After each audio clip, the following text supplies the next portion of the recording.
بسم الله الرحمن الرحيم. الحمد لله رب العالمين، والصلاة والسلام على سيدنا وحبيبنا محمد وعلى آله وأصحابه أجمعين. خۆشەویستان و بەڕێزان، لە ژیانی دنیادا دڵخۆشبوون یەکێکە لە نیعمەتە هەرە گەورەکانی خوای پەروەردگار. دڵخۆشبوون و ئاسوودەیی دڵ و دەروون بەڕاستی لە دوای خەڵاتی دین و ئیمان لە هەموو شتێک گەورەترە. لەبەرەوەی زۆر جا مرۆڤ پارەی هەیە، خانووی هەیە، خێزان و منداڵی هەیە، کێشەی لەگەڵ کەسدا نییە کەچی بەداخەوە دڵی تەنگە. زۆر گرفتێکی گەورەیە دڵتەنگی. یا ڕەبی خوای پەروەردگار بمان پارێزی لە دڵ و دەروون تەنگ بوون و شیفای ئەو کەسانەش بدەی یا ڕەب العالەمین لە مانگی پڕبەرەکەتی ڕەمەزاندا لێ دەپاڕێنەوە ئەوانەی کەوا دڵتەنگن، دائیمە دڵ بەخەمن، تووشی نەخۆشی خەمۆکی بوون. یا ڕەبی خوای گەورە شیفای دڵ و دەروونیان بدەی. بەڕێزان، ئینسان لە ژیانی دنیادا حتمەن ئەگەر دیندارێکی ڕاستەقینە بێ و خاوەنی ژیری و عەقڵێکی تەواو بێ و ویژدانی زیندوو بێ، کەس نییە لەم سەرزەویەدا لە خەم و پەژارە و دڵتەنگبوون ڕزگاری بوو بێ. منیش جەنابت هەروە مەزانە کە تۆ دڵتەنگی، هەروە مەزانە تۆ ڕۆژێک تووشی خەم و خەفەت و خەمۆکی بووی. هەموو مرۆڤێک لەم سەرزەویەدا بەمەرجێک وەکو عەرزم کردن دیندار و خواناز بێ، خاوەنی ژیری و عەقڵێکی تەواو بێ و ویژدانی زیندوو بێ. کاتێک ئەو هەموو مەنکوب و ناڕەحەت و دەردەدار و نەخۆش و دڵتەنگە دەبینی، چۆن دڵت تەنگ نابێ؟ ئەگەر نەتبێت دیارە ویژدان سفر بۆتەوە، ئەوە نەخۆشی دەرونی بۆ خۆتی، بۆیە خەمی کەسد نییە. بۆیە ئەگەر خۆشت هیچ خەمێکن نەبێ، ئەبێ خەمی خەمبارانت لە دڵا بێ. بەڵام ئەم خەمە گرنگە لێت نەبێتە خەمۆکی، واتە بەردەوام لەگەڵتانە بێ، بەردەوام واد لێبێ، ڕۆژێک گەشایی لە دەم و چاوتانە بێ، زەردەخەنە لە سێو لێود نەبێ، قسەی خۆش بەدەمتانەیە، دەستی میهرەبانی نەهێنی بەسەر ماڵ و منداڵەکەتدا. زۆر خراپە، زۆر خەتەرە. ئاینی ئیسلامی ئێمە بۆ هەموو شتێک دەرمانی پێیە. ئەم دەرمانی دژە خەمۆچیە لە سەیدەلەکانە دەست ناکەوێت،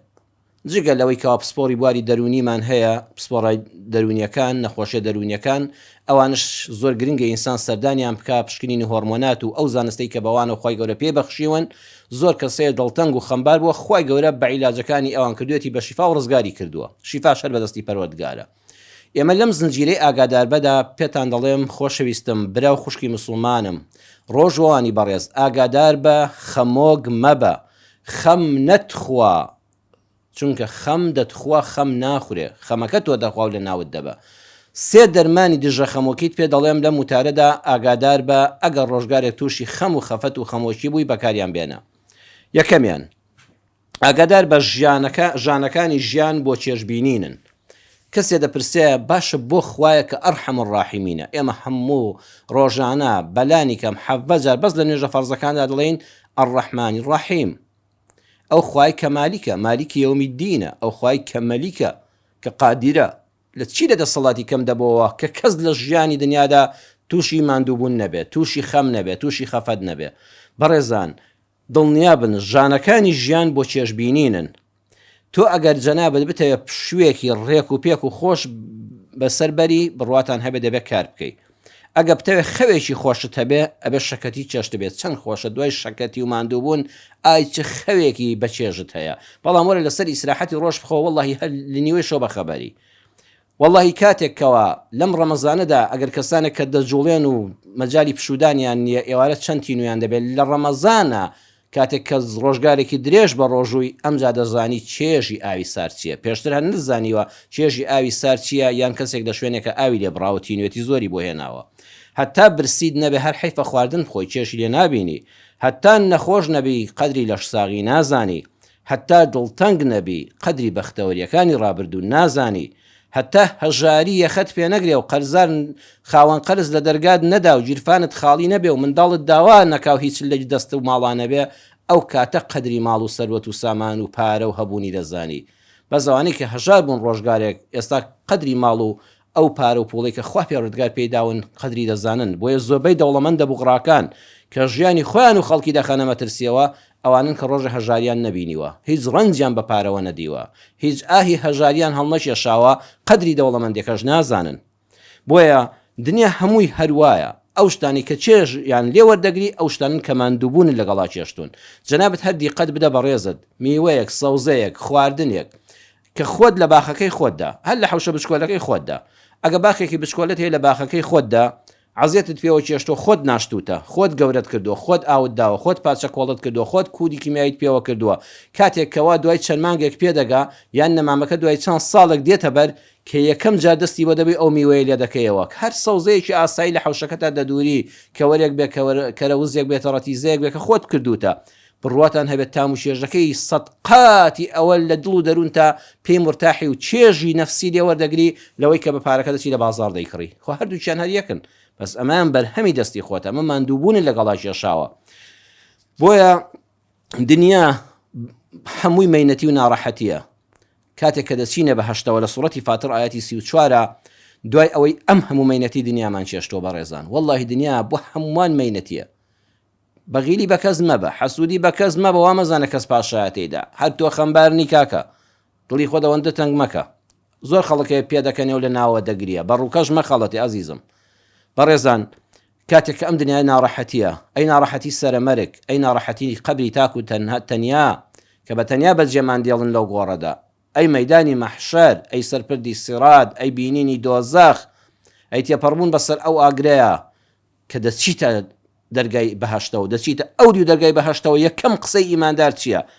یەک هەناسە هەڵدەشێشیڵێ الحەمد لله الذي أذهب عنا الحزن یا الله سپاست دەکەم هۆی کە خۆش بوون ڕزگارت کردین یا الله لە هەموو مەحزونی و خەم و خەفەتێک بڕواتان هەبێ ڕزگار بوون لە مەحزونی و خەم و خەفەت بەس ئەو کاتەیە خوا بە نسیبمان کا بەکردەوەی خۆماننا بە گەورەی و ڕەحمەتی خۆی کە دەچینە ئەودی دەرگای بەهەشتەوە ئالەوێدا ئەمە دروشمی ئیماندارە الحەمد لله الذي أذهب عنا الحزن یا ربی خۆی سپاس بۆ تۆ جا سەیری وردی قورئان کەن ئێستا مانگی قورئانە بەڕێزان مانگی ڕەمەزان مانگی قورئانە مزگەوتی ڕێگای بەهەشت مزگەوتی ڕێگای بەهەشت مزگەوتی مەدرسەی وردبوونەوە لە قورئانە دیقەتی قورئان بدەن أذهب عنا الحزن ئەمایەتە پێمان دەڵێ والله غەیری الله هیچ کەسێک ناتوانێت لەم سەر زەوێدا خەمت لەسەر دڵ و دەروون نابە هەر لەم ئاەتە قورئانیەوە کە باسی بەهەشتە باسی دنیاشی تێدایە چاو لێ بەهەشت و دنیای ئێمە دایمە تێکەڵاون ئەم ئیسلامە کە باسی بەهەشتت بۆ دەکا باسی دەردەکانی ئێستای ساعاتەکانی تۆ دەکا أذهب عنا الحزن بۆیە بە تەمامە بە هیچ قسە خۆشێک هیچ شاعیرێک هیچ نوکتەزانێک هیچ کەسێکی دڵ و دەروون کراوە هیچ دەوڵەمەندێک بتوانێت دڵخۆشت کە یەقینت هەبێ بەس بڵێ یا الله خۆت ڕزگارم کەی لە مەحزونی واگەر کەسێکیش بوو بە مای دڵخۆشی تۆ ئەو هەر بەهی خوای بزانە بڵێ خوای گەورە تۆ فڵان کەسن نردوو کەلیمەی جوانم پێ بڵێ دوشتی جوانم پێ بڵێ دڵ و دەروونم بکرێتەوە أذهب عنا الحزن بەس بە الله دەکرێت هەر سوپاسی خوای لەسەر بکە هەر پەنا بۆ خوا بەرە کاتێک کە تووشی دڵتەنگی بووی دایمە لە خوا پاڕێەوە کە تووشین ئەودی و دەرگای بەهەشتەوە وەڵی هەرچی خەمە بۆ هەتا لەبیرت دەچێتەوە بۆیە کاتێک لە حەدیسی پێغەمبەر صلی الله عليه وسلم هاتووە لە کەسێک دەپرسن کە لەم ژیانی دنیادا یەک ڕۆژ خۆشی نەبینیوە هەموو ژیانی مەینەتی بووە ئەڵێن تۆ لە هەموو دنیادا ناخۆشیت بینیوە ئەڵێ سوێن بە پەروەردگاری جیهانیان کە الله لە هەموو عمرمان نازانم ناخۆشی چیە هەمووم لەبیر چۆوە بەهەش ئەوەندە خۆشە حیف نییە ئەو بەهەشتە بە قوربانی هەموو دنیای بە قوربان نەکەی حیف نییە هەموو پۆست و پلەی دنیای بە قوربان نەکەی حیف نییە هەموو سەرۆت و سامانی دنیا بە قوربانی ئەو بەهەشتە نەکەی کە بەس کە قاچت چۆ ئەو دیەوە بە حەیاتی نازانی خەفەت چییە بەڕێزم خەفەت لە دنیادا هەر بۆ تۆ نییە دەرمانی یەکەم ئەوەیە بزانە ئەم ناڕەحەتیانی کە ژیانیش تووشیان دەبین خوا بۆ چێژبینین دایناون وەکو عەرزم کردن ماندوو نەبی قەدری پشودان نازانی والله شەکەت نەبی قەدری خەوەکە نازانی بەخوات تینووی زۆرن نەبێ قەدری ئاوە ساردەکە نازانی زۆر برسێتی تینت بۆ نەیەنێ بۆنی کولێرەیەکی گەرم کە بەسەر تا دێ بە هەموو خوانی دنیای ناگۆڕێەوە ها چێژی لێ دەبینی هەر لە بۆنەکەی چێژ دەبینی هەر لە بینینەکەی چێژ دەبینی بەڵام وەرە بە تێری سەیری خواردن کە هەر لە خۆ خواردنیشت بەرچاو دەکەوێت بۆیە خوای گەورە ئەو دەسەڵاتدارەیە ئەو ئەرحەم الراحیمین و بەبەزەیەیە کە هەموو کارەکانی بەجێن دووەمیان بەڕێزان دووەم دەرمان ئەوەیە زۆربەی خەم و خەفەت بۆ ئەوەیە کە مرۆڤ بە ئاواتی خۆی نەگەیشتووە بەدەستی خۆی بە ئەو شتانی کەەوە حەزی پێیان بۆ پێی نەگەیشتووە هەیە خەم و خەفەتی ئەوەی هەیە کچێکەوە حەزی لە کوڕێک بۆ پێی نەگەیشتووە کوڕێک بۆ حەزی لە دڵخوازێکی خۆی بۆ نەیدراوەتی و پێی نەگەیشتووە هەیە کاکە دنیاکە خەمەکانی بەس هەژاریت لە بەس لە هەژاری ڕزگارم بێ لە بێ موچەی ڕزگارم بێ لە کرێچێتی ڕزگارم بێ لەم نەعەدالەتیەی لە حکومەتە هەیە ڕزگارم بێ کاکە هەیە لەم دنیادا بە شێوەی لاشەی ناڕەحەتە، یەک ڕۆژ دڵی خۆش نییە، خی پەروەردگار بەسەری کردوتەوانێ بەعزێک لە ئەندامەکانی جەستەی شێواون، یەکێ لە ئەندامەکانی جەستەی لە دەست داوە بە شقڵ و شێوەی خۆی کە لە ئاوێنەیە سەیری خۆی دەکا، جاریوە خۆی پێتەریق دەبێتەوە، خەفەت لەوە دەخوا، هەیە خەفەت بە پیری دەخوا، هەیە نەخۆشی لە گەنجەتیەوە پیری کردو ژیانی لێتاڵ کردووە، هەیە هەموو ژیانی لە تاوی مناڵێک ئەڵە بەس خۆیان مناڵێکم ببێ، مناڵەکە هەر نەبوو هەموو ژیانی بە مخەفەتی بێ مناڵیەوە، هەیە مناڵی زۆری هەیە بەداخەوە ناساڵحن، دەڵە خۆزگەم بۆ کەسی کە نەیبووایە، ئەم مناڵە ناساڵحانە ژیانیان لێکردم بەژان. بەڕێزان ئەم خەمانە دەزانی بەچی لا دەچن؟ خۆت مەکوژە، هیچکە خۆت لە ناو مەبە، بیر بکەوە ئەم دنیا کاتیە، ئێمە بە هەشمان لە بەردەمایە، وەلەکم فیها ما تشتهی ئەنفوسکم ولكم فيها ما تدعون سورة فصلت آيات سيويك لسورة الزخرف شاد فرمي وفيها ما تشتهيه الأنفس وتلذ الأعين وأنتم فيها خالدون. هرچی نفس حەزی لێ بکە، هەرچی چاو حەز بە بینینی بکە، هەرچی بە خەیاڵ تابێ و داوای بکەی، هەمووی لە بەهەشتا بۆ تۆ هەیە. وأنتم فيها خالدون، جا خۆشیەکەشی لەوایە بە حەیاتی بەجێشی نایەڵی. من كان يرجو لقاء الله فإن أجل الله لآت وهو السميع العليم. هەر کەسێ بەتەمایە بەڕووی سوور بگاتەوە دیوانی خوا، با ئەژنۆی دانەدا، با ئەژنۆی خەفەت لە باوەژ نەگرێ، با هیچکە نەگریە، دڵی خۆت خۆشکە، هەر بە مردن دەگەیتەوە ئەڵڵا لەوێ پاداشتی ئەو هەموو خەفەت و مەینەتی دنیا دەداتەوە، زۆر نزیکە. وهو السميع العليم. سەیری وردی قورئان کەن لە سوورەتی عنکەبوت ئاەتی 5 دڵنیا بە خوا دوعاکانت دەبیستێ، جا من کە خوا دەنگم ببیستێ خەمی چیمە؟ دووەمیان خوا دەفەرمێ العەلیم، خوا زانایە بەوەی چ بۆ تۆ باشە. بەخوا خۆشەویستەکانم، ئەهلی عیبادەت، ئەهلی مانگی ڕەمەزان و نوێژ و تەراویح و قورئان، دڵنیا بن هەرچی خێرە خوا ئەوە بۆ ئێمە دەکا، بەس خۆت چاک بە لەگەڵ خوا لەگەڵ خەڵکە، ئیتر دڵنیا بە خوا قەت شەڕی بەندەکانی ناوێ، خوا بەس چاکەی تۆی دەوێ. سێم دەرمانی دژە خەمۆکی بەڕێزان، هەوڵ بدە دەستەوە ئەژنۆ دامەنیشە، کاکە با کارێکت هەبێ، با ئامانجێکت هەبێ. لە کتێبێکە کە کراوە بە کوردی، کتێبەکە حوزەیفە عەلی نووسیوێتی و پشتیوان جەمال کردوێتی بە کوردی بە ناونیشانی چێ پێشڕەوی جیهان دەکات لە لاپەڕی 85. ئەڵە کاتی خۆی پاشایەک لە سین هەبوو لە وڵاتی چین، بۆ ئەوەی پێی بڵێن ناعادل نییە، دادپەروەرە و هەروەها مافی مرۆڤ پێشێل ناکە، هاتووە ئەگەر کەسێکی ڕق لێ بووایە نەدەچووی ئەعدامیکە، نەدەچوو بیکاتە سجنی تاکەوە، نەدەچوو بە جەلاد و پۆلیس شتەکانی بڵێ دارکاری بکەن. ئەها چی لێ دەکرد؟ ئەوت کاکە نابێت تۆ هیچ بکەی، ئەتکەمە شوێنێکەوە، ئەتکەمە خانوویەکەوە، ئەتکەمە ژوورێکەوە، ئەتکەمە باخێکەوە، هەر شتێک کە تۆ حەزت لێ ڕۆژانە قایمەی خواردنەکە وەکو مەطعەمێکی ڕاقی 5 ستێرە لە بەردەستایە، چی حەزت لێ بخۆ، با ئارزووی خۆت بخەوە، با ئارزووی خۆت خواردنەوە بخۆ، بەڵام نابێ هیچ کارێک بکەی، نابێت کتێب بخوێنیەوە، نابێت شتێک بنووسی، نابێت بەردێک لەسەر بەردێک نێی، نابێت بڕۆی یارمەتی کەسێک بدەیت، بەس بخۆ بخەوە بنوو. ئیتر کەسەکە یەکەم جاری بەخوا خۆشە، ئیتر جا من لە دنیادا ئەوم دەویست. ئەڵێ لە دوای ماوەیەک ئەم کەسە تووشی خەمۆشی دەبوو، ئەو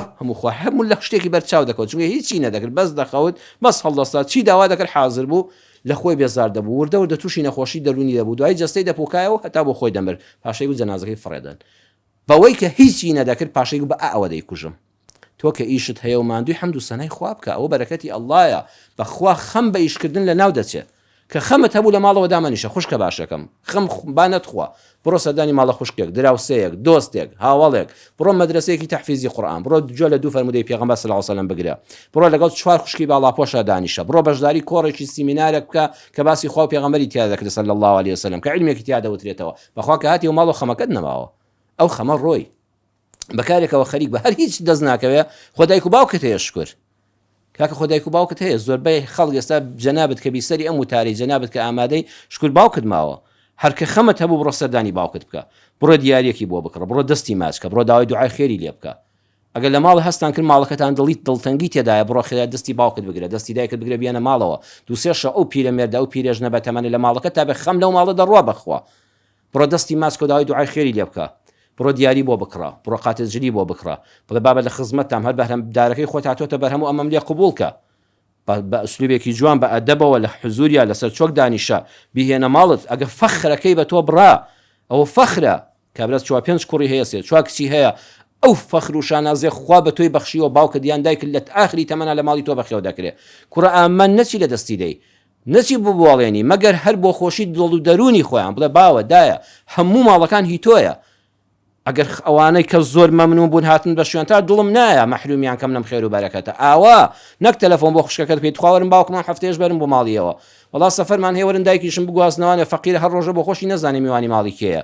ئەوە نا بەخوا بوونی دایک و باوک خزمەتکردنیان خوا لە تەنگەژەی دەرونی ڕزگارت دەکات خوا لە خەمۆشی بە دوورت دەکات بەڕێزان هەر لە خزمەت دایک و باوکت دابە ئەگەر خەمۆک بووی بە کارێک هەر کارێکی دنیای نەبوو ڕۆستەدانی دۆستێکت کە لەبەر خوا بەڵام لەبەر خوا